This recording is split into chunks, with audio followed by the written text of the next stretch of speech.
नमस्ते, कैसे हैं आप सब। एक बार फिर से आपका स्वागत है। उम्मीद करता हूं कि आप सब अच्छे होंगे। तो आज की इस वीडियो में मैं आपके सामने कुछ ऐसी बात शेयर करना चाहता हूं कि वीडियो को आप एंड तक देखना, वो चीज़ आपके काम आएगी। इस वीडियो का टाइटल मेरे हिसाब से पीपल्स डायरी है, मतलब लोगों की किताब है। हर एक आदमी चलती फिरती किताब है। तो देखो, मैं जब भी जाता हूँ ना कहीं भी, तो मेरे अंदर ये है कि जो भी सक्सेसफुल हो या फेलियर लोग हो, जो कोई हमसे बड़ा है, तो उसने क्या है, हमसे ज़्यादा ज़िंदगी जी है। और कहीं ना कहीं हम भी किसी का इतिहास ही जी रहे हैं। हम किसी की तैयारी कर रहे हैं एग्ज़ाम की, तो हमसे बड़े किसी ने पहले तैयारी की होगी, वो फेल हुआ होगा या पास हुआ होगा। ऐसा हर चीज़ में होता है। चाहे आप स्पोर्ट्स ले लो, पढ़ाई ले लो, चाहे आप कुछ भी ले लो, बिजनेस ले लो, हर एक चीज़ में होता है कि हमसे पहले भी इसको कोई कर चुके हैं या कर रहे हैं, तो उनसे भी हमको ज्ञान लेना चाहिए। तो यही चीज़ है पीपल्स डायरी, लोगों की किताब। तो आप इसको ध्यान से सुनना। तो आज एक क्या है कि थोड़े दिन पहले, कल या परसों, 2-3 दिन पहले, मेरे को एग्जैक्ट याद नहीं है, किसी से मैं मिला, कुछ बातचीत हुई, तो मेरे को लगा कि आपके साथ शेयर करनी चाहिए, आपके बहुत काम आ सकती है और किसी ना किसी एक के तो बहुत काम आएगी। तो देखो, हुआ कुछ यूँ था कि कल नहीं, सॉरी, मैंने फिर से कल कह दिया, कल नहीं है, 2-3 दिन पहले की बात है कि मैं रेलवे स्टेशन था। ठीक है, जब मैं रेलवे स्टेशन था, तो जब मैं स्टेशन के इधर उधर घूम रहा था ना, बोर हो रहा था, तो मैंने देखा एक भैया बैठे हुए थे और अपने मोबाइल में यूट्यूब पर क्लासेस ले रहे थे। तो मैं भैया के पास गया, ठीक है ना, मैंने भैया से कहा, भैया किसकी तैयारी कर रहे हो? तो भैया ने कहा, मैं तो सबकी तैयारी कर रहा हूँ भाई, RS की, रीट की, चतुर्श्रेणी की, फर्स्ट ग्रेड, सेकंड ग्रेड, सबकी तैयारी कर रहा हूँ मैंने कहा, यार अच्छा है, तब से तैयारी, सबकी तैयारी कर रहे हो, बहुत बढ़िया बात है, ठीक है ना। फिर मैंने भैया से पूछा, भैया आपकी एज क्या है? थोड़ी ज़्यादा एज लग रही थी। तो भैया ने कहा कि मैं 27 साल का हूँ। क्या हूँ? 27 साल का हूँ। तो थोड़ी सी एज इतनी देखी, और देखो 27 साल कंपटीशन एग्ज़ाम में थोड़ी ज़्यादा एज मानी जाती है, ठीक है। तो मैंने उनको पूछा कि आपकी इतनी एज है, तो पहले मतलब आप क्या कहीं काम करते थे, यूँ करते थे, इसलिए मतलब अभी तैयारी कर रहे हो, ये कर रहे हो? तो उन्होंने मेरे को कहा कि मैं 20 साल का था जब मेरी ग्रेजुएशन हो चुकी थी। मेरी ग्रेजुएशन होने के बाद क्या था कि मैं जयपुर गया था। मेरे मम्मी पापा उस टाइम पे मेरे को 10,000 रुपये भेजते थे, ठीक है ना। उन भैया ने मेरे को कहा, महीने के 10,000 रुपये खर्चे देते थे। और मैंने जयपुर गया ना, तो जयपुर में फर्स्ट साल में तो मैंने इतनी अच्छी तैयारी करी थी, फर्स्ट 1-2 साल में, कि एक बैंकिंग का एग्ज़ाम है, किसी बैंक मैनेजर का, PO ऐसे कोई एग्ज़ाम है, वो एग्ज़ाम दिया था। वहाँ मैं इंटरव्यू तक पहुँचा था, पर इंटरव्यू में रिजेक्ट हो गया था। उन्होंने मेरे को फटाफट से क्या है, PDF, VDF, एडमिट कार्ड ऐसे निकाल के सब बताए। और मैंने कहा ठीक है, मान गया मैं। और एक और RS है जिसके प्री भी क्लियर किया था, पर उन्होंने उसके अलावा किसी और एग्ज़ाम पे फोकस ही नहीं किया, और उनको भी दोबारा नहीं दिया, मतलब सही ढंग से नहीं दिया।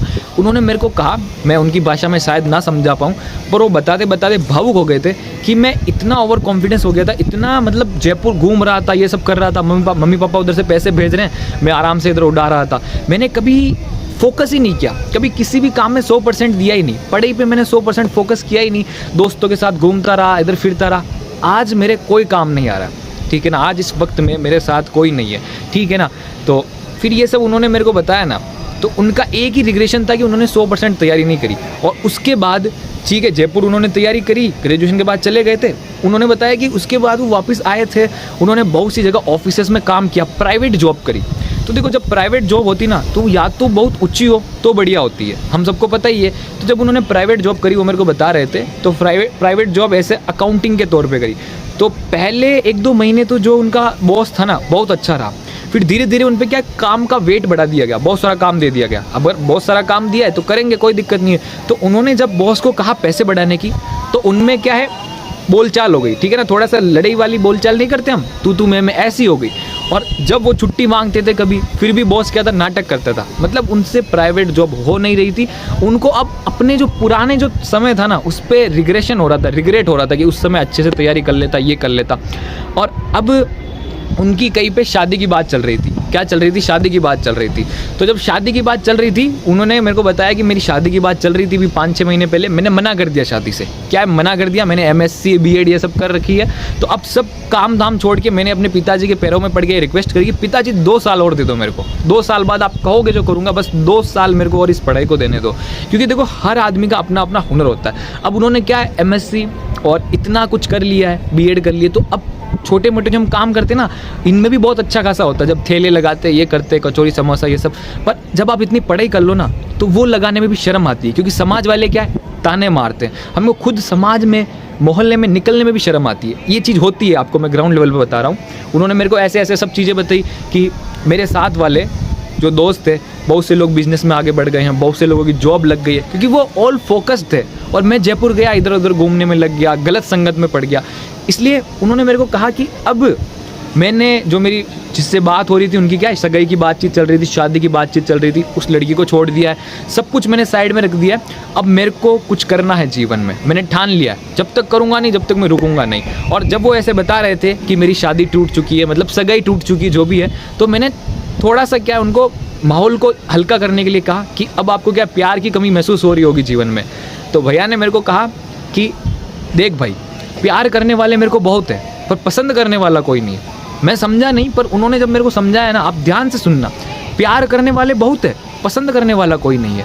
मतलब 27 साल का एक आदमी जो कि जीवन में कुछ नहीं कर पाया, चाहे कुछ भी हो, मेरा मानना तो ये है कि जब आदमी, जब लड़का कोई भी हो, आज के ज़माने में लड़का लड़की एक उम्र से ऊपर पहुंच जाए ना, तो उनके जो है उनके काम से उनकी रिस्पेक्ट होती है। अगर वो कोई काम नहीं कर रहे तो शायद ही कोई रिस्पेक्ट हो, जगह जगह ताने मिलते।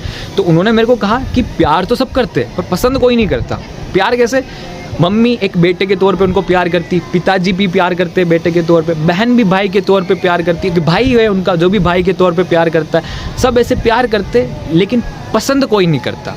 और हम सब ये जानते हैं कि किसी बेरोजगार आदमी को कौन क्यों पसंद करेगा। प्यार तो देखो एक स्वाभाविक चीज़ है, हमारा रिलेशन होता तो प्यार आता है, आप समझ रहे हो। प्यार तो करते हैं पर पसंद कोई नहीं करता। और उम्मीद करता हूँ कि मैं आपको समझा पाया हूँ, है ना। ये कोई स्टोरी नहीं थी, ये रियल लाइफ में मैंने सुना है, तो वो एग्जैक्ट चीज़ मैंने बताने की कोशिश करी है। और आपका बहुत बहुत धन्यवाद। कमेंट करना कि आपको अपनी सिचुएशन में ये चीज़ समझ में आई या कैसी लगी, मेरे को ज़रूर बताना। और मिलते हैं नेक्स्ट वीडियो में।